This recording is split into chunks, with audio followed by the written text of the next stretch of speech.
I'm Aaron Barnhart with Korg USA, and today we're happy to debut the new Kaossilator Pro.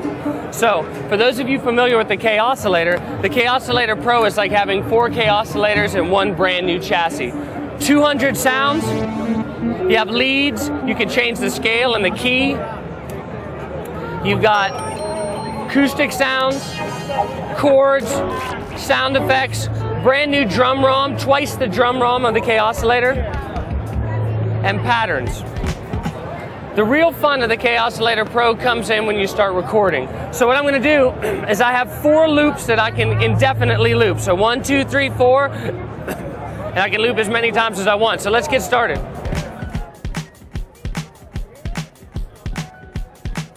I can slow down that tempo too, right, on real time.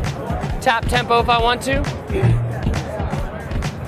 So from there, we can add on indefinitely.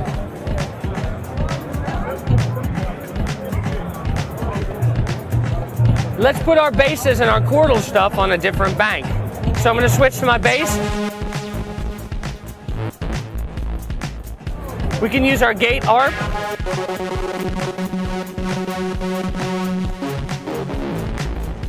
Let's record it.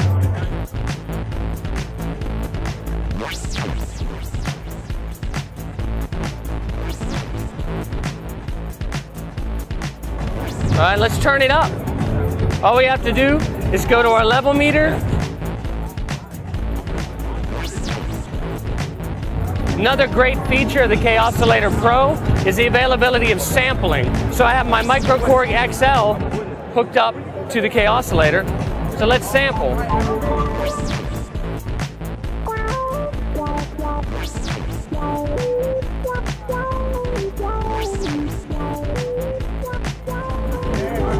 I can also change the loop length.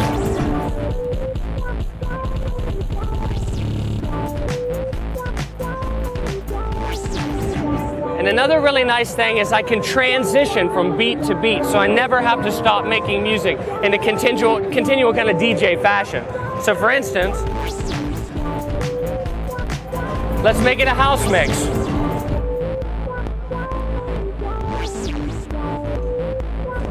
And without stopping,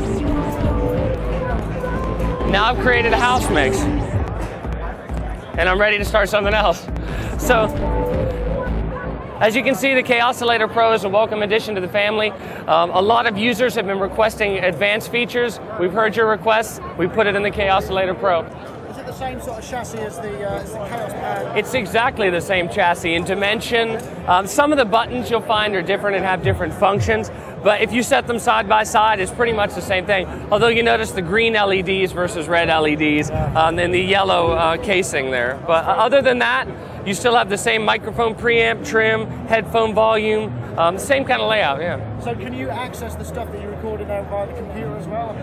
Yeah, you can save each individual bank to the SD card, or you can save the entire mix to the SD card. Once on the SD, you can fly it over the computer and vice versa. Yeah. And it's got kind of MIDI sync and that kind of stuff? Yeah, that was one of the big additions that everybody wanted to see was MIDI sync. So you can use it via USB or the MIDI jacks. Sync, it can be a master or a slave, as well as another nice addition to this is you can control the sound engine of the Kaossilator Pro via an external synth. So if you wanted to use an 88-key controller to play the sounds, you can do that as well. Yeah, that's really cool. The recording time is only limited by the SD card? Well, it is and it isn't. You have 16 bars, so you can record 5,000 loops in that 16 bars, but as far as time structure, you're at the end of the 16-bar cycle, then you start again.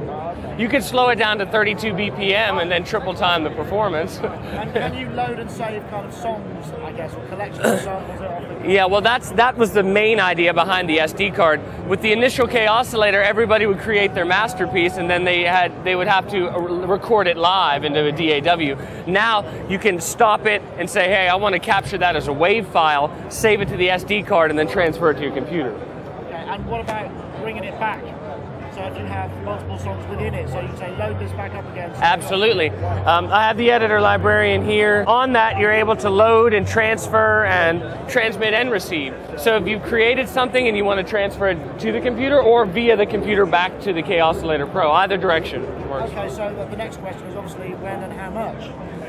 We're looking for March or April, and I only deal with the specs. I don't deal with pricing, so I think we'll announce that that soon. I think it's going to be about the same as the KP3.